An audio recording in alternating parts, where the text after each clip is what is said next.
Joint oil and gas development still the right way to resolve maritime disputes. That's according to Chinese Foreign Ministry spokesperson Wang Wenbin after the Philippines pulled out of talks with China to explore and exploit oil and gas in the West Philippine Sea. Wang adds China stands ready to work with the new Philippine government to strike a new deal. On Friday, Beijing's envoy to Manila said Filipinos and Chinese have benefited from improved bilateral ties. Win-win cooperation is the key to our friendship. Win-win cooperation has always been the theme of our relations, especially in the past 6 years under the leadership of President Xi Jinping and President Duterte. Our bilateral ties have turned around, consolidated, and being elevated, bringing tangible benefits to our two peoples. Incoming National Security Advisor Clarita Carlos will seek clarification from her predecessor regarding the basis for blocking websites that are accused of being left-leaning. Carlos says the accused should have been given the right to defend themselves. It is not acceptable that I would just shoot off my mouth because I want to say something and I don't know anything about what I'm going to say something about. I will find out the criteria for blocking. Always kasi you need definition of terms, no? Why did you block XYZ, etc. like that? Kasi may criteria ka, no? So you look at the criteria and you find out why X number of ano man tawag nito, news outlets were blocked. And dapat yung criteria mo hindi pwedeng suklay yung isa suyod.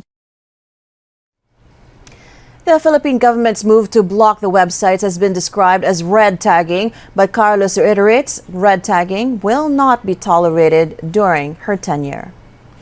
Meanwhile, the Integrated Bar of the Philippines says the National Telecommunications Commission has no power to block news websites. It called National Security Advisor Hermanes Esperon's letter request to the NTC as baseless and would be treated in court as hearsay. It adds the order only serves to embarrass the outgoing administration and tie the hands of its successor. Fisherfolk Group Amalakaya decries the suspicious timing of the arrest of one of its local leaders, Susan Agner, during an anti-demolition protest in Cavite on Thursday. In a statement, the group asserted the arrest is connected to the Philippine government's move to red tag websites. It adds National Security Advisor Hermanes Esperon's malicious defamation of activists has jeopardized their liberty. In other news, President-elect Marcos and his family given another chance to defend themselves in an ill-gotten wealth case pending with the anti-graft court. The Sandigan Bayan relaxed its rules and allowed the Marcos family to present their evidence nearly 3 years after it was due. The court explained this would be the best way to ferret out the truth. It has ordered the Marcos family to present their evidence on July 7th. The Marcoses will face a civil case that seeks to recover the alleged ill-gotten wealth of the late dictator Ferdinand Marcos Sr. 5 areas in Metro Manila now at moderate risk for COVID-19. Michael Delizo is on the line with the details. Michael, go ahead. Of hospitals where patients in and outside the capital region are seeking treatment.